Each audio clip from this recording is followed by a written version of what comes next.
So thank you for joining us in this webinar. As you know, it's one of the monthly activities that we have related to our product called FEFLOW. If you are new to this webinar, my name is Carlos Rivera, and the Global Product Specialist for FEFLOW at DHI and located in Berlin, Germany. The topic of the webinar today is related to unsaturated flow with FEFLOW, which I have to say is not a simple topic. So we will try to cover some of the basic informations. I have prepared 2 exercises. Today's agenda is consists in some short announcements, condensed introduction about FEFLOW. They will jump immediately into the topic of unsaturated flow modeling. We'll have the live demonstration at the end. So the main announcement today is, sorry for that, the main announcement today is our FEFLOW International User Conference, Groundwater Modeling Without Limits, will take place in Hamburg, Germany between the 8th and 11th of October this year. We have received already a quite large number of abstract submissions. We have extended the abstract submissions until next week, 22nd of May. And also the 30th of May will be the early bird registrations. If you are planning to come to the conference or to submit an abstract, please do it ASAP. The conference website is written here, advanced.dhigroup.com/FEFLOW International User Conference 2024. Okay, so just few words for those new. So we are in DHI. We are been working in different solutions for the water sector or the water cycle, and today we will be basically working or talking about FEFLOW, our groundwater and porous media. So we will not talk much about the groundwater part. So our focus of the presentation is related to the unsaturated modeling. So FEFLOW is a software, the finite element software that will allow you to simulate a multitude of groundwater processes involving flow, contaminant, groundwater age, heat transport under fully and variable saturated conditions. Today's presentation is about variable saturated conditions. And if there is time, I will try to combine some unsaturated flow modeling with some contaminant transport to demonstrate also the capabilities of these 2 different processes in the same model. So FEFLOW has already a long trajectory. So it arrived in the late 70s, and the first implementation of the unsaturated flow was already in the year 2001 with FEFLOW 4. Since then, we have been doing a lot of number of publications or releases of the software. Today, we are in a frequency of 2 releases per year. Actually, this month, we will have a release by the end of May. We are currently in the version 8.1. If you don't have 8.1, so let me give you a few highlights. What is expecting? So give me a second. There's a lot of lights here. In 8.1, we have a new cut integration, which allow you to import latest file formats of DXF and also the new DWG support. A lot of users are working with our well manager, so we extend this well manager with a number of additions like groups and rules. So if you are working in the sector of geothermal applications, so it's something very interesting for you because you can easily import a large number of wells connecting if they are in parallel or in serial, if you are modeling borehole heat exchangers. If you are working in the sector of water resources, also the well manager will bring you a number of functionalities. You can, for example, group the wells, then activate or deactivate groups in case you would like to do some scenario analysis. You can easily share properties between the group members, so you can, in one single line, you can change all the flow rates of 200 or more wells, etc. We have revisited the way how FEFLOW is working with the observation points. So we have the dialog has been now extended. Therefore, it's called observation data dialog, and allow you to control observation points, budget groups, and also content groups. For the case of the observation points, it's quite nice. You can group observations, you can control the number of properties in each group. We can easily activate or deactivate the groups. And the same for the budgets. If you have a large number of nodal selections, with a couple of clicks, you can select the selections and then items and then define the type of budget record that you would like to apply for each of these selections or for a group of selections. The FEFLOW and Python interface is very popular. We keep updating this with a number of methods to build super meshes from Python. So it's quite unique. We can also call mesh generators and completely build FEFLOW models from scratch directly from Python. Before was the limitation that all the Python functions or iframe functions expect that you already have a FEN document. Today, there is no this limitation anymore. You are capable to create a super mesh, generate a mesh, and then extend the model to 3D. If you are interested on that, we have a free self-paced training course where you can register and then get some examples and ideas how to get started with this new implementation in FEFLOW and Python. Last but not least, we are doing a lot of improvements in our interoperability with 3D datasets. FEFLOW has the possibility to import 3D datasets, construct the so-called 3D super meshes. So we keep implementing a number of tools and methods to repair and correct any improper data that could come from these geological models. Okay, a few things about the software. So FEFLOW is all-in-one solution. We keep developing this in this concept, full development of the engine. So this year, later in November, we will have a new implementation of the Richards equation, especially fits quite well to the topic today. So we are trying to speed up the calculations by simplifying some of the terms and simulating the unsaturated zone as a 1D component. FEFLOW is quite known for the approach of cell-bin time and boosted efficiency. So we keep extending our implementation for import-export interoperability with 3D models and also the programming interface. And extensive visualization, there's a lot to come also this year. So we are working in different views to improve the usability for unstructured meshes, but also for 1D plots visualization. So I think I can skip it to save some time. The whole concept of the software is that we try to cover most of the physical processes where hydrogeologists or groundwater modelers are facing or are asked to solve. And this can go from a number of different scales, from local, simple box models, or regional complex models with a number of different processes. And the whole concept is one single project, one single file. So we don't want to start developing connections with where the user requires a large number of files to control the data, like in other competitive softwares.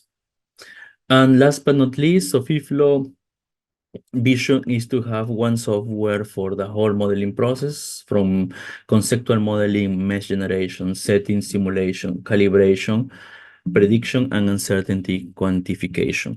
There is also more to come later this year regarding the conceptual modeling in FEFLOW. Okay, today webinar is related to unsaturated flow.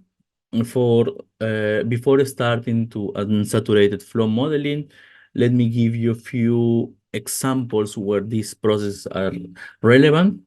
So the typical modeling case in FEFLOW is seepages, so seepages of a dam or any infrastructure or civil infrastructure where you would like to simulate potential seepages or infiltration fronts inside the model, and obviously calculate what are the seepages in any location of the system. So there's a typical example where we need to use the unsaturated flow modeling. Then everything that has to do with underground structures or underground mines or underground galleries or shafts, all these type of infrastructures require also the modeling with Richards equation or with the unsaturated flow problem class in FEFLOW. Because there are different ways to calculate the flow solution in FEFLOW, but the other possibilities provide you a simple representation of the unsaturated zone However, if you go for the variable saturated or the Richards equation, you have the full control of all the processes. You have the full control of the parameterization, which we will see in the next slices.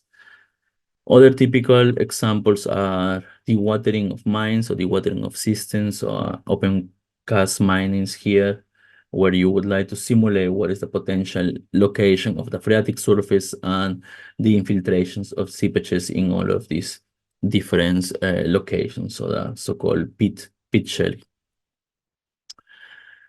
Okay, so when we start modeling unsaturated flow in FEFLOW, we know that FEFLOW is a single phase software, but at the same time, when we talk about unsaturated flow or variable saturated conditions, we need to acknowledge the fact there are multiple phases. And one of them is the water phase and the gas or the air phase. We change saturation, so there will be a change between what part of the void volume is occupied with water. Under these circumstances, there are different physical processes happening. So we have capillary pressure takes a place. Then the presence of gas or voids will create some discontinuities in the flow path. So we will have these unsaturated porous will block certain paths of the flow. And to mimic such a processes, we reduce hydraulic conductivity, for example, with some empirical methods. And the most common representation of these unsaturated processes is by using the Richards equation. The Richards equation is a very old equation. It's stay back in the 1930s, 33 to be exact, and it's a nonlinear equation. It has a number of terms which I would like to explain one by one. So from left to right, we have this epsilon, which represents the porosity. The very common mistake when we start modeling groundwater systems and then we make the jump to unsaturated flow processes with FEFLOW is we tend to think that this epsilon is the typical effective porosity that we use for aquifers. Actually, it's not.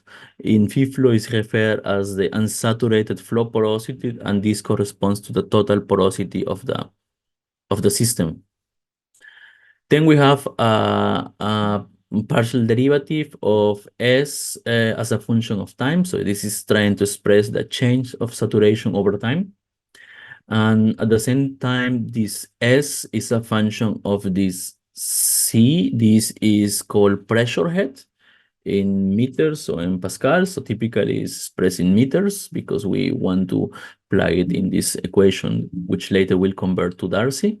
So we have a relationship between S and pressure head. So change the pressure head, we will change the saturation.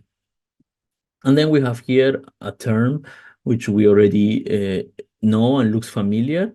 So if we eliminate for a moment this circle, we have a K. This is a conductivity tensor, and then we have a gradient. So we have a hydraulic gradient times the conductivity. This is Darcy. The only difference that in front of the K we have a factor which is calculated by FEFLOW. It's called KR, relative conductivity, and this depends again on S. So what I'm trying to say with this is that we will have a relationship which plugs S, pressure heads, and conductivity. If the system becomes saturated, this factor here will become 1, and this will also become 1. And the equation becomes at the end that Darcy law, which is nice because with the very same equation, we simulate in the same problem, in the same model, unsaturated conditions and fully saturated conditions as well. The equation requires certain assumptions, and the assumptions of these Richards equations are that the gas phase is infinitive mobile. We have a reduction of the problem into a single phase. So we start telling about multiple phases, but we don't want to model each phase separately because this will overkill the performance of the system. So we are reducing the whole in one single phase, which has the benefits to be a computation efficient method And as I was mentioning, the same equation is valid for both for the bottle zone or unsaturated zone and saturated zone. There are cases where it's not applicable. If you have, if the gas phase is more predominant than the fluid phase, so you cannot use this. Or if you would like to simulate transitions occurring between phases. So, for example, in steam production, here say nuclear waste, but can be also geothermal if you have deep geothermal systems where you will really like to model the steam. So then is FEFLOW will not handle such a process. So you need to use other softwares for that. Okay, so what many users don't know is the fact that this equation can be solved differently. So we typically work with a default formulation, which is the H base. H stands for head. So we solve the equation. I forgot to put the three equations here. We solve the equation based on hydraulic head. So the results of the calculation will be hydraulic head. And then we derive saturation. So saturation will be a secondary process variable, and moisture content will be also secondary process variable. This is the standard option in FEFLOW. Is quite robust. It's used for many cases. However, the so-called natural form or more generic form of the Richards equation is called mixed formulation and it's mixed because there is a swap between H hydraulic head and S saturation. In simple terms, how this works, so FIFLO try to solve based on the equation solving head. If it can't, because the error tolerance is achieved or there is some convergence problems, then substitute the variable and then start solving the equation based on saturations. And then keep doing this back and forward trick as is necessarily.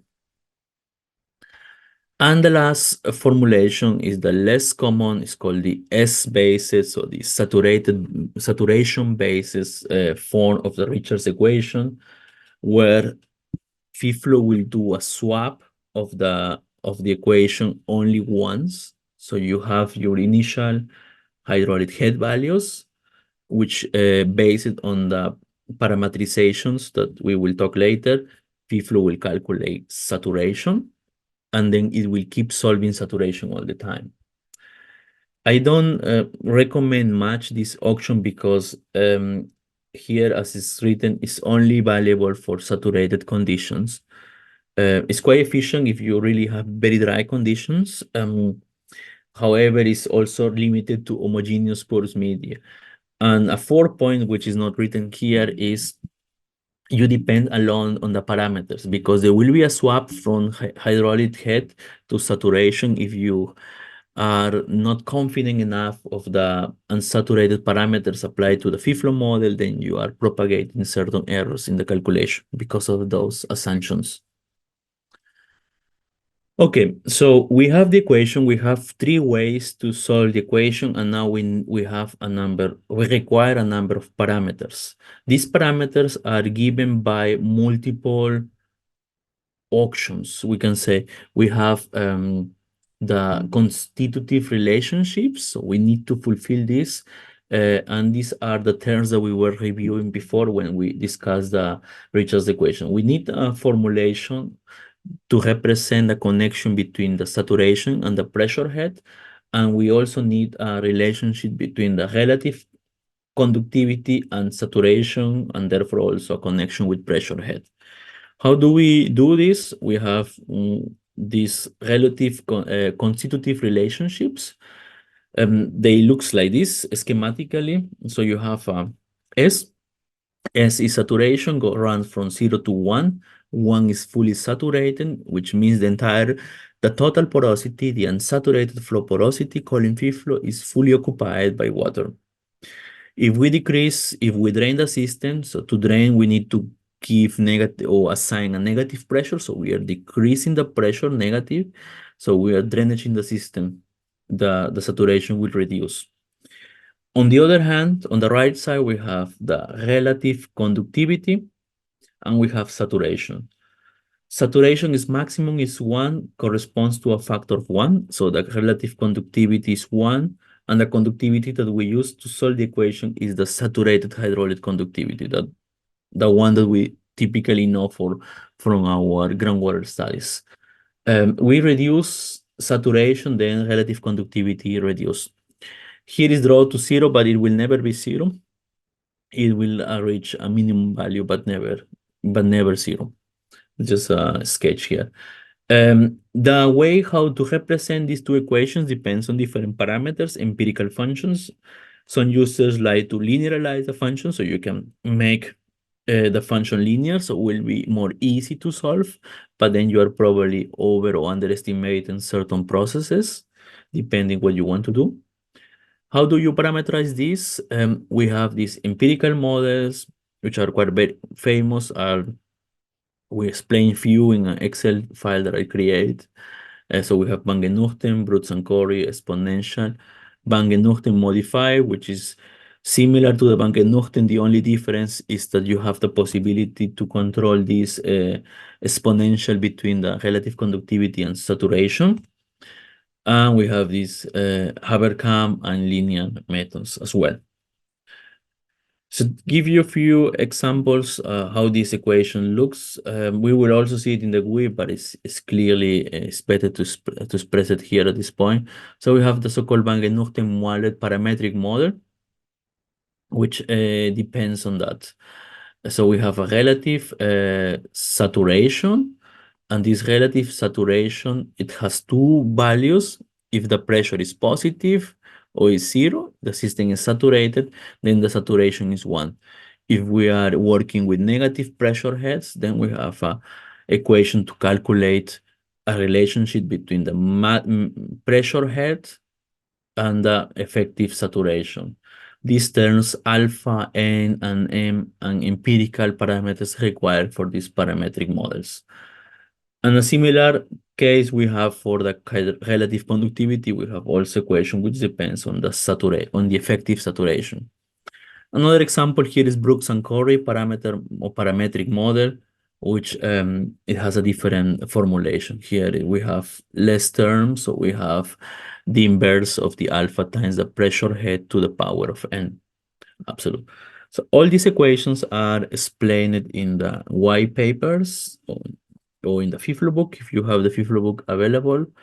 The easiest is when you install FEFLOW, we also install automatically the FEFLOW documentation. You can always search in Windows for FEFLOW 8.1 manuals, and then it will open a HTML page. Install it in your local drive, which has all the links of the different documentations, including the unsaturated part. Other methods that are less common for groundwater models, but still exists, is the possibility to define your own empirical model. I have seen a lot of people working in mining for tailings using this approximation, which is called a spline approximation, where you impose any data that you have. Maybe you have taken some soil cores and then apply or estimate a retention curve based on those samples. You can import the data into FEFLOW, and FEFLOW will be able to do a polynomial match using your data. And this polynomial fit will be used to calculate the flow processes in FEFLOW instead of the empirical models like Van Genuchten or Brooks and Corey. It's less common use, but it still is applicable. Few examples about these retention curves is in case you are new to them. So I put on purpose this representation, which is different to the one that we use in FEFLOW. So if you look for hydrogeological books or soil physics books, typically they will talk about volumetric water content. If you are coming from agricultural sites, or if you are looking in soil books or texts related to agriculture, they will name this as a soil moisture. So they are basically the same thing. Is a volume of water divided by a total volume. And when we draw the retention curves in FEFLOW, we basically normalize this volumetric water content by the porosity. So our scale runs from 0 to 1, and here the scale of the horizontal axis runs from 0 to the porosity value. The matrix potential is a minus a negative pressure. Is exactly the same that we use in FEFLOW. So here you have three cases, typical soil texture: sand, silt, loam, and clay. So what we see here is if we have a sandy soil, as we know from the field, we expect to have a quick drainage of the moisture content with relatively small changes of pressure. In the case of the clay, so the change between of the or the change of the volumetric water content is a smooth transition through different ranges of pressure. Okay, uh, how do we estimate this parameter is always the typical question that comes through support or to these different presentations. I know that in the audience there are multiple so users from different nationalities or locations. So I put here example from the United States Soil Database. So that's the paper is late 1986. It's an all paper where they sample a lot of these different soils through different textures and classes, and this is the number of samples, and they come out with some uh, potential representations of parametrizations of these Van Genuchten model parameters for different classes. These typical soil classifications are used in the United States Department of Agriculture. This, I don't know, remember exactly the name, but this soil triangle that is typically used to represent different textures. There are other ways to estimate this. So these functions are called pedotransfer functions for soil unsaturated parameters. There are a lot of papers, and these papers depends on locations, geographical locations, on conditions. So this is one example. I don't remember from where was this data taken. This is example for those one located in Germany. This is from the UFZ, if I remember correctly, from Dr. Zacharias, where they test a lot of samples, and you can see here the distribution of the samples and how the clay content varies in between the samples, and they come with a relationship to estimate these parameters, which entirely depend on the sand content. So this another way to do it. So you will need to evaluate what are the functions, the pedotransfer functions that are fitting your local conditions, and then take some assumptions, of course. Okay, so we talk about these retention curves. Other things not commonly used, but they still exist in FEFLOW is the possibility to incorporate hysteresis effects. Hysteresis effect, in few words, is you have one single retention curve, normally you assume, but if you are drying or you are wetting the soil or the material, to generalize, they might not necessarily behave in the same manner. And this process is incorporated to these hysteresis effects. We use in FEFLOW the so-called Scott model. Because of time, I will not explain much on that. If you are interested, I can send you some documentation about this Scott model. Last but not least, we also have here the seepage phase boundary condition. It doesn't have anything to do with unsaturated flow modeling. I just put it here because it's a common boundary condition to use to model such a problems here. So where you would like to estimate seepages in certain locations of the model domain.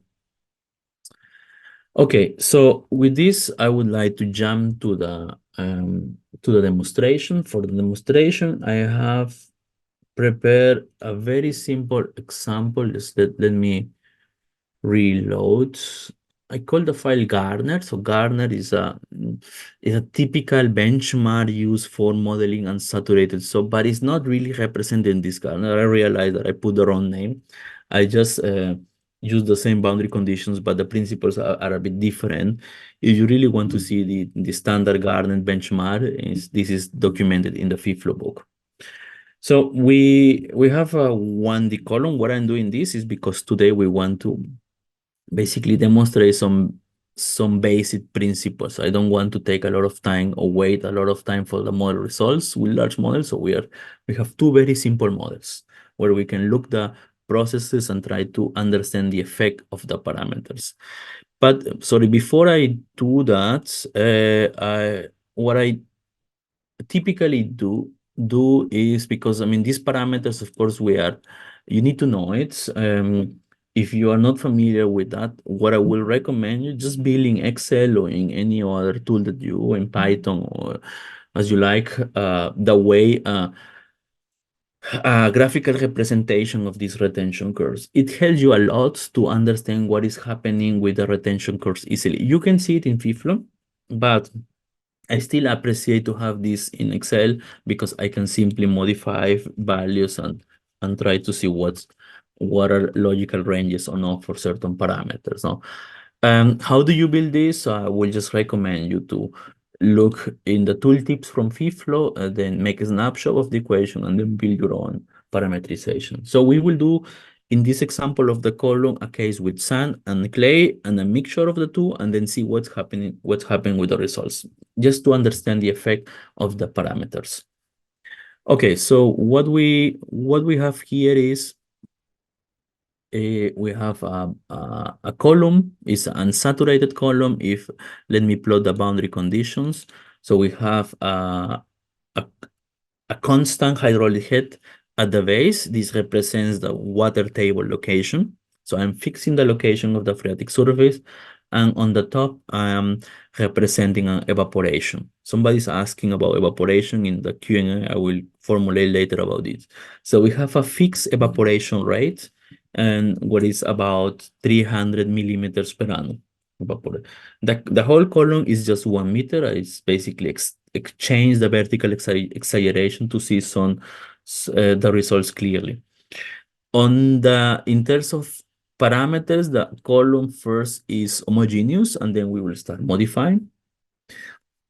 So we have decided already in the FEFLOW problem class. We go to edit problem settings, that we have a problem class vertical. It's a 2D system, unsaturated or variable saturated media reaches equation, and we have a transient system. Here we have in the simulation time control only a very short simulation time, 5 days. I would like to see what happened with the evaporation or with the soil profile in 5 days of constant evaporation. Okay, I have run the model before, so because I wanted to have some initial conditions, so I have some initial conditions here. So this is my initial saturation. So it's 1 at the base because corresponds to the location of the water table or near the water table. So all these elements are fully saturated, and this one is 0.9, is also a high value of saturation. Actually, it's not fully saturated. Fully saturated only is the last nodes because the pressure is 0. Here it looks like fully saturated in close to red color orange, is because of the capillary effect that we will discuss in a minute. Okay, so if I like to see easily how the soil profile or the moisture content or the saturation change in the profile, one tip from my side would be you could draw a surface 2D line, like the one that I already have it here. I don't know, for any reason, I don't see the line, but I draw the line, and the line goes from top to bottom. And when you have the line, you can open this slice data trace view, and this is the chart that I have on the left side, where I can decide to plot hydraulic head, pressure, or saturation. Sorry, that was not what I wanted to do. Here I can plot hydraulic head, pressure, or saturation. So you can see here the hydraulic head is semi-linear, but the saturation obviously no. Okay, so what do we need for in terms of parameters? So we have unsaturated flow model type. I'm using the Van Genuchten model. I have The SS is typically 1 because you want to allow the porosity, the unsaturated porosity to be fully occupied by water if it's required. And the SR, I asked it. What I'm doing here is basically I'm saying that I have a residual water content of 5% multiplied by the total porosity of a sand that is, let's say, 0.3 or 0.35 also. This gives me 0.015. Bangenordem, I'm using 3.5 for the sand, alpha, and N 3.19. And these are the values that I'm taking from the United States soil database as reference. Okay, so if we, before you run the model, one tip that I can give you now is look for this auxiliary data section. Then you have relative permeability. The relative permeability will represent you already the values of this Kr factor multiplying the saturated hydraulic conductivity. Typical mistake of the user is they don't review these parameters, so they just simply run it. And if you don't have the proper parameterization, this value, especially in areas which are quite dry, will be very small. It could be really small, like 10 to the minus 10, minus 12. And then it could be a problem because if you have a very small factor which multiplies your conductivity, the conductivity will be scaled down several order of magnitude. So revisit this value and see if this makes sense, because sometimes you ignore it and then you start calibrating the conductivity, and maybe the conductivity was correct, but it's being affected by the relative permeability factor. Okay, so I put the saturation, and then if I press start, then the system will run. It just takes a few seconds to run. And then if you see here, the first meters or centimeters of the soil are decreasing. So the saturation is decreasing because we have a constant evaporation of about 300 millimeters per annum. So nothing impressive. So this is something that we expect. What I will do is I will export this curve here. Export it there, and let's call this one base curve. Save it, and then we now put it here, and I have this one. So that is my base curve, is basically the sandy soil. Now I do the same, and to save some time, I have already prepared the parameters for a clay. For a clay, I'm reducing the alpha to 2.1 and the N to 1.2. And then again, let's really press saturation here. And then if we start the simulation, I can use also at the same time, I can import the curve that I exported before, this one. And let's put it here. Let's put it in this. Okay. So what you are seeing here is the following. So the black one corresponds to the sand, and the blue one corresponds to the clay material. So we are drying more from the black one in respect to the blue one, which makes sense because we are allowing more flow in the case of the sandy soil. Okay, but what if I put a barrier in the middle? So I have this case heterogeneous, where I can basically say here alpha. Sorry, that was not expected. Alpha. So I'm saying that I have few centimeters of sand, and then I have a block of clay, and then the rest of the profile is like still sandy soil. What you will notice immediately when you change the parameters is if you go to saturation, even without changing anything, without solving, you will see different saturation. Yes, because we have different values for the alpha N, which are used for the soil retention curve. So the hydraulic head is still the same what we have from the beginning, but the saturation is different. So let's plot here saturation, and I see the saturation, the effect of the clay material in the profile. So if I load it, now I will load here before I start the simulation, the base case with the sandy soil. Good one, this one in a bit deep. And this is the results of the simulation, but now we start running and we can see the blue one is decreasing because we are evaporating the fluid volume. So we change the saturation.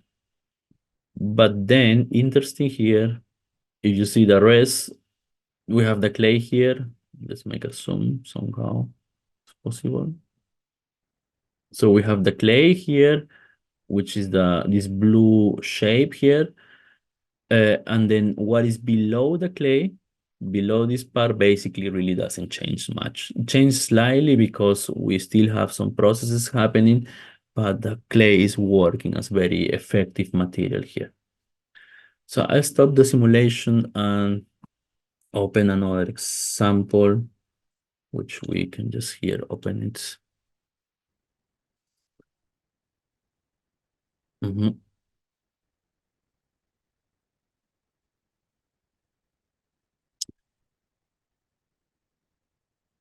Okay, so here we have here a typical example where we have a trench, or this can be a mine, and this could be a underground extraction. You are doing a building here. Yes, and what we have here, we have boundary conditions on the left, on the right. So we have a lateral groundwater flow, and I would like to allow here the infiltration processes on this uh, by using a seepage phase boundary condition. So that is the very typical case. And what I'm doing here is what other tricks you can check. If you plot the unsaturated flow model type, then you can use the inspection panel. Let's move this one.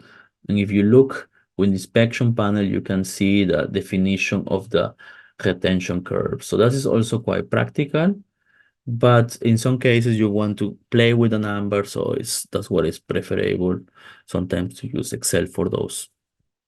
Okay, so we will be running out of time. So let me run the calculation, and now I will spec the solution in just a few seconds.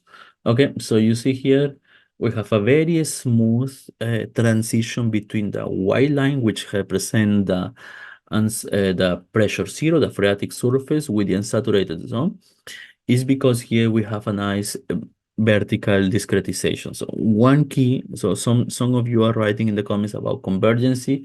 One important parameter or factor is the vertical discretization, especially in the areas where you have a water table, because you know that FEFLOW will estimate only at the nodes. So the water table is the line here is basically interpolation from the existing results. And when you see an abrupt change of saturation here, indirectly you are noticing that is either a bad discretization or the alpha parameter is not a correct one. Why the alpha parameter? If we look here, the alpha parameter, the unit is 1 divided by m. So this is one, I have 1.4, so we can calculate rechnen 1 divided by 1.4 is 0.24 4 meters. So this is the height of the capillary fringe which will rise above the phreatic surface. So you can take your FEFLOW measure tool and then look, okay, so approximately this height, there will be some rise of the saturation. So you expect to have a discretization. People expect that you have a good discretization at this level too. So and okay, so how can we see also this effect of the capillary fringe? So let me open another scenario of this example, which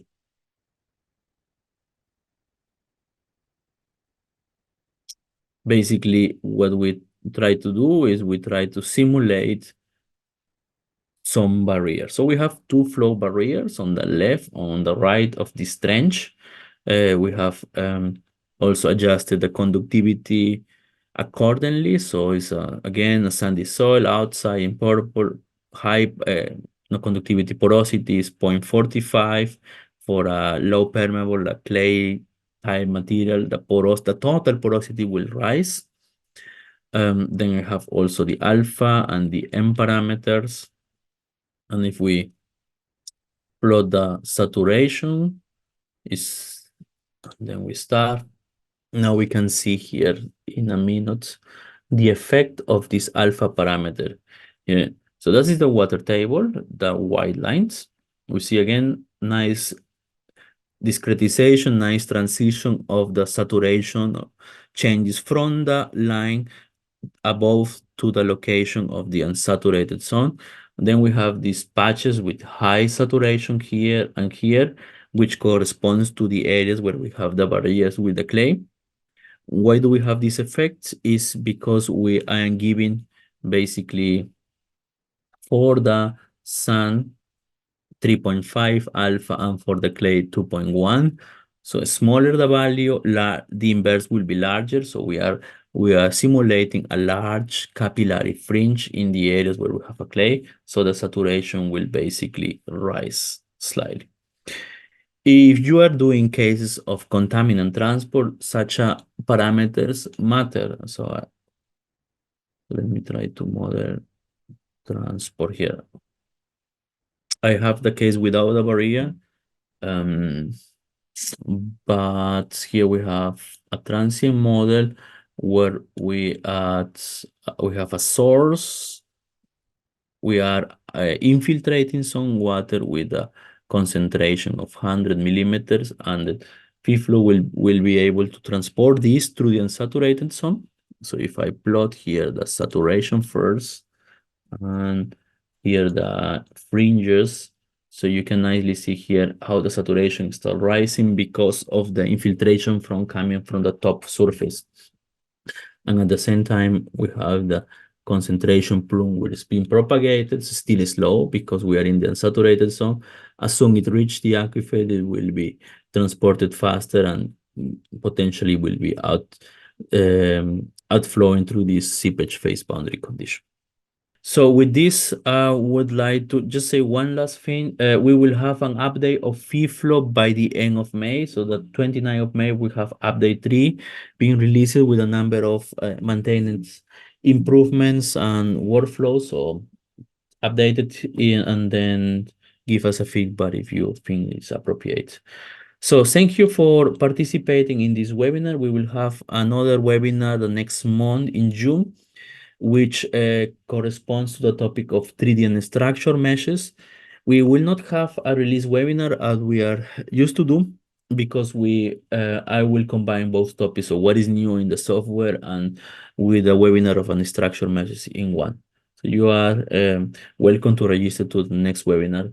Later, we will have a short break, a summer break, and then we will return back to the monthly webinars afterwards. Thank you for participating in this webinar, and I hope to see you the next time soon. Take care. Bye.